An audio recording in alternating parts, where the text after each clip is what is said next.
Hi, I'm Mary, and today I want to share a story about how my life with my husband, Aaron, took an unexpected turn that changed everything. Our lives were pretty simple. We both worked from home, enjoying the peace and routine we had built together. It was just the two of us until one day, Aaron's sister, Karen, showed up unannounced with her daughter, Teresa. It wasn't the first time Karen had dropped Teresa off for a few hours, but this time marked the beginning of a new chaotic chapter in our lives. "Hey, I'm really caught up with some things. Can Teresa stay with you today?" Karen asked, her voice rushed as she barely waited for a response. She practically pushed the stroller into our living room.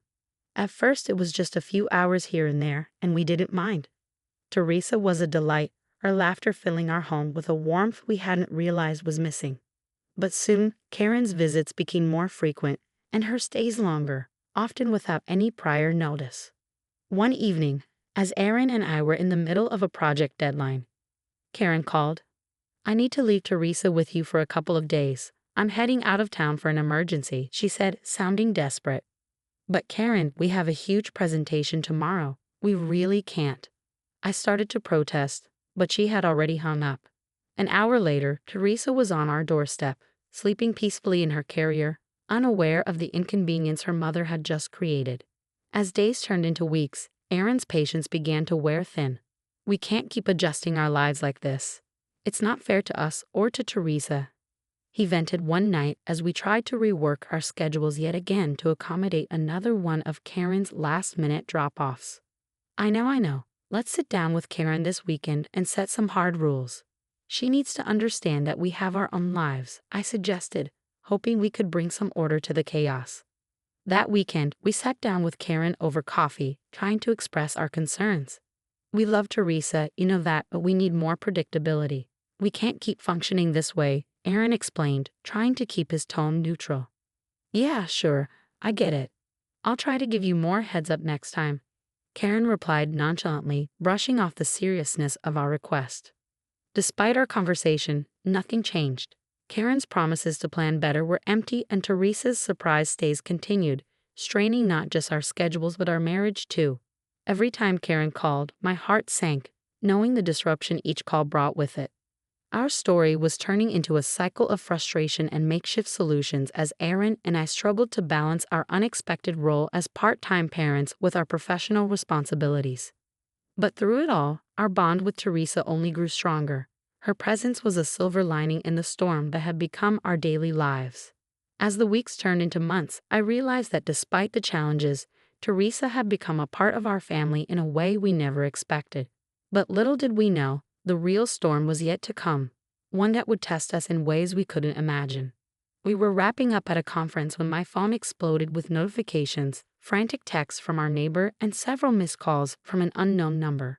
My stomach sank as I stepped outside to call back. "You need to come home now. There's a serious situation with Teresa." Our neighbor's voice trembled through the phone. Aaron and I rushed home, our minds racing with worst-case scenarios. As we pulled up, our usually quiet street looked like a scene from a drama show, with police cars and a social services vehicle parked outside our house. My heart dropped. "What's going on?" "We're Teresa's aunt and uncle," Aaron said as we approached the officer in charge. "We received a call about a child left unattended. Can you explain why the child was alone?" The officer questioned sternly. Before we could answer, Karen burst through the crowd, her face a mix of panic and anger. "This is all a misunderstanding.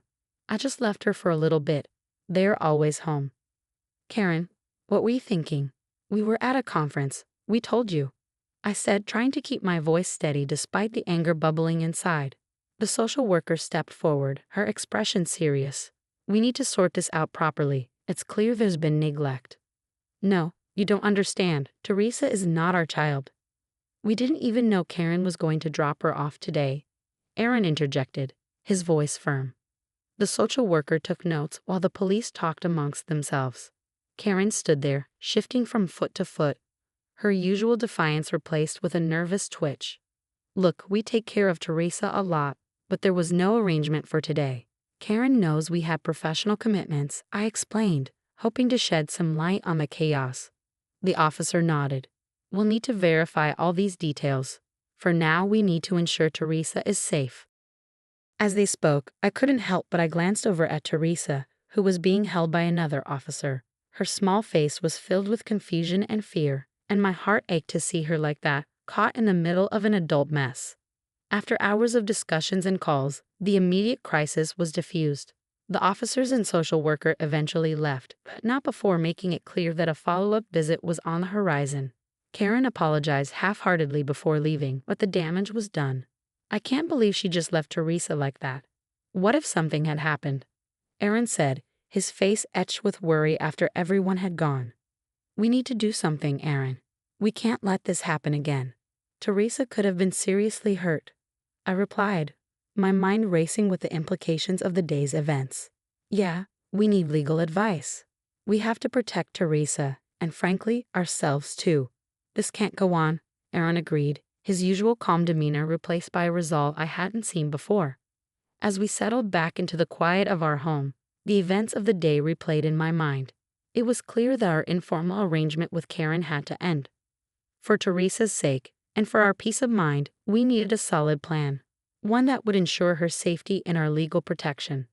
But as I watched Teresa sleeping peacefully in her temporary crib, unaware of the turmoil around her, I knew this was just the beginning of a long and complicated journey.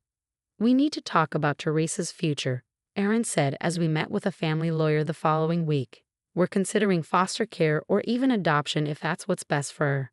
The lawyer nodded as she sorted through some papers. Given the circumstances, fostering is a viable option, but you'll need to start the process formally. There's a lot involved: home visits, background checks, and several court dates. Whatever it takes, I replied, determination settling in. The thought of Teresa being anywhere but safe was unbearable. Meanwhile, Karen's visits dwindled as her own issues mounted. When she did show up, the tension was palpable. Why are you doing this? You're trying to take my daughter, Karen accused during one of her increasingly rare and heated visits. It's not about taking anyone. It's about what's best for Teresa. You're her mother, Karen, but you can't even tell us when you'll pick her up or drop her off. Aaron countered, frustration bleeding through his measured tone. I'm her mother. You think you can do this better than me? Karen's voice cracked, a mix of anger and despair. We are doing this because we have to, Karen. Someone has to be stable for Teresa, I added, hoping to soften the blow. The legal process was slow and grueling. Teresa became more and more attached to us, her routine with us providing a stark contrast to the sporadic appearances of her mother. Each court appearance, each home visit from social services felt like stepping onto a battlefield, fighting for the right to give Teresa a normal life. Mrs. and Mr. Smith, we've observed Teresa's interaction with both of you. It's clear she views you as her primary caregivers, the social worker noted during one visit, scribbling notes as Teresa played quietly at my feet. We just want what's best for her, Aaron explained, and I squeezed his hand, thankful for his unyielding support. As the court date approached to decide Teresa's future, Karen seemed to unravel further. You can't take her from me. I'll fight you, she warned over the phone one evening. We don't want to fight, Karen. We want Teresa to have a stable home. Why can't you see that this is bigger than any of us? I tried to reason with her, but it felt like talking to a wall. The day of the ruling, we sat in a courtroom, hands intertwined, the weight of the past months bearing down on us. Karen was there, looking worn and defeated. The court has decided to grant temporary custody to Mary and Aaron Smith, with the possibility of moving towards adoption if conditions do not improve for the biological mother, the judge finally declared. Relief washed over me, tinged with sadness for Karen. As we walked out of the courthouse, Karen approached us. Take good care of her, that's all I asked, she said, her voice soft and resigned. We will, Karen. We promise, Aaron replied, compassion in his voice. As we drove home, the sun was setting in a brilliant display of oranges and reds. I looked at Teresa in the rearview mirror, her eyes sleepy but content. The road ahead would be long and perhaps never easy, but as long as Teresa was with us, it felt right. Her laughter filled the car, a sound now as essential as air, and in that moment I knew we had made the right decision, no matter how hard it had been to get there. Let's get this room fixed up for Teresa. She deserves a space of her own, Aaron said as we surveyed the guest room, now destined to become Teresa's nursery. Paint samples and fabric swatches were spread out on the floor, a kaleidoscope of potential. I think she'd love this sunshine yellow. It's bright and happy, just like her, I suggested, holding up a swatch. Aaron nodded, and we set to work transforming the room into a haven for Teresa, assembling furniture and decorating the walls with cheerful decals. As we worked, our conversations often drifted to Karen and how we could facilitate a healthy relationship between her and Teresa. It's important for Teresa to know her mother, no matter what's happened, I mused, smoothing down a decal. Absolutely. I'll reach out to the social worker and set up a schedule for supervised visits. We need to ensure it's structured and safe. Aaron agreed, his voice firm but thoughtful. The first supervised visit was set for the following week at a local park. Karen arrived looking nervous but hopeful. Teresa ran toward her, a small giggle escaping as she flew into her mother's arms. "It's good to see you, Teresa," Karen whispered, hugging her tightly. "I've missed you so much." "We've set up some ground rules, Karen. It's important that these visits are positive for Teresa," I said, watching them closely. "I understand. I don't want to cause any more trouble. I just want to be part of her life, even if it's like this," Karen replied, her eyes not meeting mine. As they played, Aaron and I discussed our approach moving forward. We should keep these visits regular but always supervised. Maybe over time, we can revisit the terms. Agreed, but for now, we need to keep control, I said, watching Aaron's gaze linger on Teresa and Karen, who were now laughing together. "Let's just see how these visits go. We can adjust as needed," Aaron responded thoughtfully. Over the next few months, the visits became a routine part of our lives.